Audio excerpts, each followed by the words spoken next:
অনেক দিন থেকে তোমাদের সাথে ভয়েস ওভার দিয়ে কোনো ভিডিও শেয়ার করা হয় না। তো আগে বলো তোমরা সবাই কেমন আছো? আমি কিন্তু আগের থেকে একটু ভালো আছি।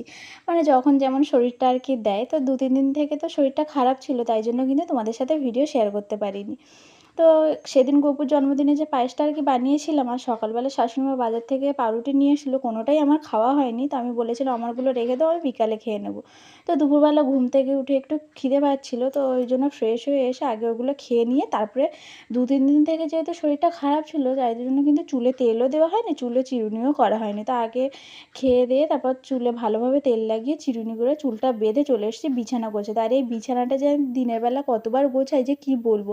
৩ থেকে ৪ বার কিন্তু আমি বিছানাগুলো গোছাই, তারপরেও এলোমেলো হয়ে যায়। যাই হোক, তারপরে কিন্তু বিছানাটা গোছানোর পর দেখছি আমার ড্রেসিং টেবিলটা খুবই নোংরা হয়েছে। কারণ বিছানার পাশেই যেহেতু একদম, তাই জন্য বিছানা ঝাড়লেই বিছানার যে ধুলোগুলো সব কিছু আমার ড্রেসিং টেবিলে এসে জমা হয়। তাই ওগুলো আর কি পরিষ্কার করে নিলাম।